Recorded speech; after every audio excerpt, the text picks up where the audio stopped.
देवाय कवचम विनियोगा। ओम अस्य श्री चंडी कवस्य ब्रह्मा ऋषि अनुष्टम छंदा चामुंडा देवता अग्र मातृ बीजं दिगवंद देवता स्वततम श्री जगदम्बा प्रियर्थे सप्तति पाठागरिन तविन जपे विनियोगः। विनियोग दाहिने हाथ में जल लेकर ओम अस्य श्री चंडी कवस्य से जपे। विनियोग तक पाठ कर भूमि पर जल छोड़ दे। मार्कंडे जी ने कहा, हे पितामह, जो साधन संसार में अत्यंत गोपनीय है, जिससे मनुष्य मात्र की रक्षा होती है, तथा आपने अब तक जिसे किसी से भी प्रकट नहीं किया है, वह साधन मुझे बताइए।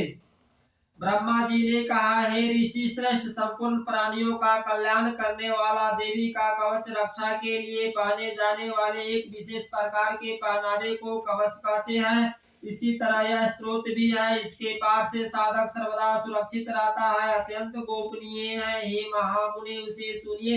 हे मुनि, दुर्गा की नव शक्तियां हैं। पहली शक्ति का नाम शैलपुत्री हिमालय पार्वती है, दूसरी शक्ति का नाम ब्रह्मचारिणी पर ब्रह्मा परमात्मा को साक्षात करने वाली, तीसरी शक्ति चंद्रघंटा चंद्रमा जिसकी घंटा में हो, चौथी शक्ति कुसुमंडा सारा संसार जिसके उदर में निवास करता हो, पांचवी शक्ति स्कंद माता कार्तिक की जननी है, छठी शक्ति कात्यायनी महिष कात्यायन के अपार्थिव तेज से उत्पन्न होने वाली है, सातवीं शक्ति कालरात्रि समस्त सृष्टि का संहार करने वाली है, तथा आठवीं शक्ति महागौरी शिव के महाकाली कहने पर क्रोध से जिन्होंने तपस्या कर ब्रह्मदेव से गौरवर्ण का वरदान लेने वाली है, नवी शक्ति सिद्धार्थी समस्त जगत को अनिमा लघिमा प्राप्ति प्राकम्य महिमा इसी तत् वसी तत् कामावसिता इन 8 रूपों से सिद्धि देने वाली है। ये नव दुर्गा कही गई है, ये शक्तियां सर्वज्ञ ब्रह्म देव वेद द्वारा कही गई है। जो मनुष्य अग्नि में जल रहा हो, युद्ध भूमि में शत्रुओं से घिर गया हो, तथा अत्यंत कठिन विपत्ति में फंस गया हो,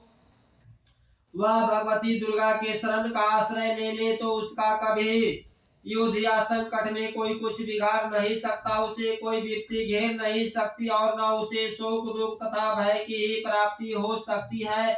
जो लोग भक्ति पूर्वक भगवती का स्मरण करते हैं, उनका उदय होता रहता है। हे भगवती, जो लोग तुम्हारी पूजा करते हैं, निश्चय है तुम उनकी रक्षा करती हो। प्रथम चामुंडा चंडमुंड का विनाश करने वाली देवी प्रेत के वाहन पर निवास करती है, बाराही महिष के आसन पर रहती है। इंद्री का वाहन ऐरावत हाथी है, वैष्णवी का वाहन गरुड़ है, महामहेश्वरी बैल के वाहन पर तथा कौमारी मोर के आसन पर विराजमान है। श्री विष्णु पत्नी भगवती लक्ष्मी के हाथों में कमल है, तथा वे कमल के आसन पर निवास भी करती है। श्वेत वर्ण वाली वृक्ष बेल पर सवार रहती है। भगवती ब्राह्मणी सरस्वती संपूर्ण आभूषणों से युक्त है, तथा वे हंसासन पर विराजमान रहती है। अनेक आभूषण तथा रत्नों से दीप्यमान सभी देवियां सभी योग शक्तियों से युक्त है। इनके अतिरिक्त और भी देवियां हैं, जो दैत्यों के विनाश के लिए तथा भक्तजनों की रक्षा के लिए क्रोध युक्त होकर रथ में सवार रहती है। इनके हाथों में शंख चक्र गदा शक्तिहार मूसल खेटक तोमर परशु प्रसा पांच शत्रुओं को बांधने वाला विशेष प्रकार का अस्त्र भाला त्रिशूल तथा उत्तम शंख धनुष आदि अस्त्र शस्त्र विराजमान है। देवताओं की रक्षा करना ही एकमात्र उसके अस्त्र शस्त्र धारण करने का उद्देश्य है। महाभय का विनाश करने वाली महानव बल महाघोर पराक्रम तथा महानव उत्साह से सुसंपन्न हे महारुद्र, महारुद्र की शक्ति तुम्हें नमस्कार है। हे शत्रुओं का भय बढ़ाने वाली देवी, तुम मेरी रक्षा करो। दुर्दश तेज के कारण मैं तुम्हारी ओर देख भी नहीं सकता। इंद्री शक्ति पूर्व दिशा में मेरी रक्षा करे। आगिन देवता की आगिन शक्ति आगिन कोण में हमारी रक्षा करे। बड़ाई शक्ति दक्षिण दिशा में, खड्ग धारणी नृत्य कोण में, बारूणी शक्ति पश्चिम दिशा में, तथा मेरे के ऊपर सवार रहने वाली शक्ति बाएं कोण में हमारी रक्षा करे। भगवान कार्तिक की शक्ति कौमारी उत्तर दिशा में, शूल धारण करने वाली श्री शक्ति इंसान कोण में, ब्राह्मणी ऊपर तथा वैष्णवी शक्ति नीचे हमारी रक्षा करो। इसी प्रकार सबके ऊपर विराजमान चामुंडा देवी दसों दिशा में हमारी रक्षा करे। आगे जाया पीछे भी जाया हमारी रक्षा करे। बाएं भाग में अजिता, दाहिने भाग में अपराजिता, शिखा में उद्योतनी तथा सिर में उमानियम पूर्वक हमारी रक्षा करें। ललाट में मालाधारी दोनों भुवनेश्वरी बोल के मध्य में तीर नेत्रता तथा नासिका में यम घंटा हमारी रक्षा करे। दोनों नेत्रों के बीच में शंकरी, दोनों कान के मध्य में द्वार, वासनी कपोल में कालिका, कर्ण के मूल भाग में शंकरी हमारी रक्षा करे। नासिका के बीच का भाग सुगंधा, ओष्ठ में चर्चिका तथा ओष्ठ में अमृत कला तथा जीवा में सरस्वती हमारी रक्षा करे। कौमारी दांतों की चंडिका, कंठ प्रदेश की चित्रघंटा, गले की तथा महामाया तालुओं की रक्षा करे।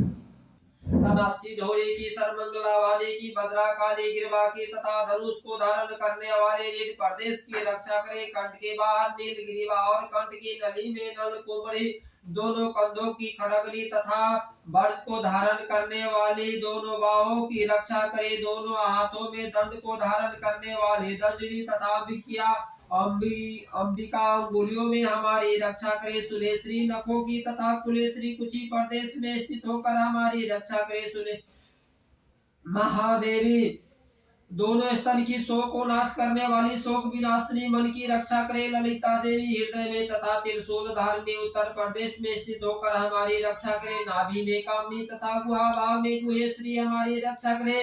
कान का तथा पूतना लिंग की तथा महेश वाहिनी गुदा में हमारी रक्षा करे। भगवती कटी प्रदेश में तथा बिंदवासिनी घुटनों की रक्षा करे। संपूर्ण कामनाओं को प्रदान करने वाली महावला जांग की रक्षा करे। नारसिंही दोनों पैर की घुटियों की, तेजसी देवी दोनों पैर के पिछले भाग की, श्री देवी पैर के अंगुलियों की तथा तलवासनी पैर के निचले भाग तलुओं की रक्षा करे। धृतराष्ट्र अपने दाढ़ों के कारण भयंकर दिखाई देने वाली नखों के ऊर्ध्व में केसरी देवी, केशों की कौबेरी, कुबेर की शक्ति, रोमावली में छिद्रों की तथा भागेश्वरी त्वचा, शरीर के ऊपरी भाग का चमड़ा में हमारी रक्षा करे।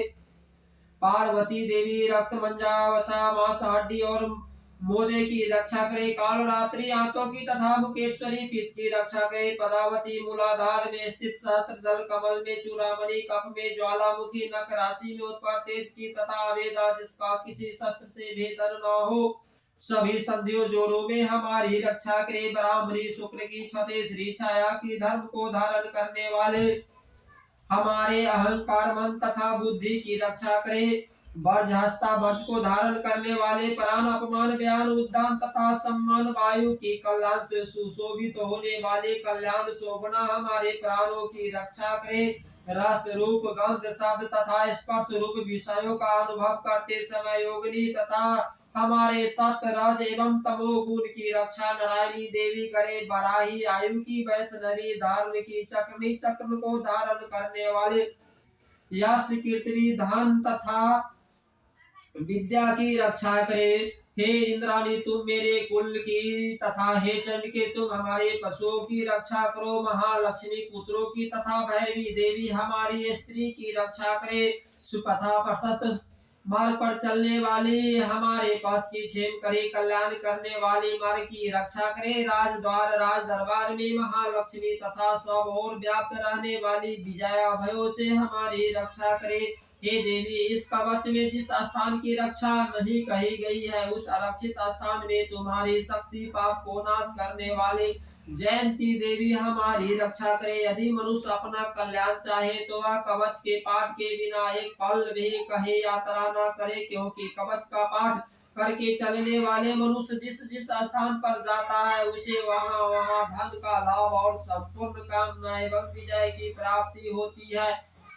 वह पुरुष जिस जिस अविष्ट वस्तु को पाना चाहता है वह वस्तु से निश्चय ही प्राप्त होती है। कवच का पाठ करने वाला इस पृथ्वी पर अतुल्य श्री प्राप्त करता है। वह किसी से नहीं डरता और युद्ध में उसे कोई हरा भी नहीं सकता है और तीनों लोक में उसकी पूजा होती है। यह देवी का कवच देवताओं के लिए भी दुर्लभ है। जो लोग तीनों संध्याओं में श्रद्धा पूर्वक इस कवच का पाठ करते हैं उनकी देवी कला की प्राप्ति होती है। तीनों लोक में उसे कोई जीत नहीं सकता। उस पुरुष की अपमृत्यु अकाल मृत्यु नहीं होती। वह 100 से भी अधिक वर्षों तक जीवित रहता है। इस कवच का पाठ करने से लूता सिर में होने वाला खास का रोग, बकरी विस्फोटक, चेचक आदि सभी रोग नष्ट हो जाते हैं। यथावार विशेष कड़े में रहने वाला जंगम भी सांप बिच्छू आदि से उत्पाद कीटन विष अफीम तेल आदि के संयोग से उत्पन्न ये सभी प्रकार के विष नष्ट हो जाते हैं। मारण मोहन तथा उच्चाटन आदि सभी प्रकार के किए गए अभिचार मंत्र तथा यंत्र पृथ्वी तथा आकाश में विचरण करने वाले ग्राम देवतादि जल में उत्पन्न होने वाले तथा उपदेश से सिद्ध होने वाला शुद्ध देवता आदि कवच के पाठ करने वाले पुरुष को देखते ही विनष्ट हो जाते हैं। जन्म के साथ उत्पन्न होने वाला ग्राम देवता, कुलकर्म से उत्पन्न होने वाला कुल देवता, कंठमाला, डाकनी, साकनी, अंतरिक्ष में विचरण करने वाले अत्यंत भयानक बलवान डाकनी, अग्रभूत, पिशाच, यक्ष, गंधर्व, राक्षस, ब्रह्मा राक्षस, बैताल, कुष्मांडा तथा भयानक भैरव आदि सभी अनिष्ट करने वाले जीव विशेष कवच का पाठ करने वाले पुरुष को देखते ही विनष्ट हो जाते हैं। कवचधारी पुरुषों को राजा के द्वारा सम्मान की प्राप्ति होती है। यह कवच मनुष्य की तेज की वृद्धि करने वाला है। कवच का पाठ करने वाला पुरुष इस पृथ्वी को अपनी कीर्ति से सुशोभित करता है और अपनी कीर्ति के साथ वह नित्य अभुदय को प्राप्त करता है। जो कवच का पाठ कर सप्तशती का पाठ करता है उसके पुत्र पौदाती संतति पृथ्वी पर तब तक विद्वान रहती है जब तक पहाड़ वन कानन और कानन से युक्त यह पृथ्वी टिकी हुई है। कवच का पाठ कर दुर्गा सप्तशती का पाठ करने वाला मनुष्य मरने के बाद महामाया की कृपा से देवताओं के लिए जो अत्यंत दुर्लभ स्थान है उसे प्राप्त कर लेता है और उत्तम रूप प्राप्त कर सिद्धि के साथ आनंद पूर्वक निवास करता है। इस प्रकार बड़ा प्राय हरिहर में रचित देवी कवच समाप्त।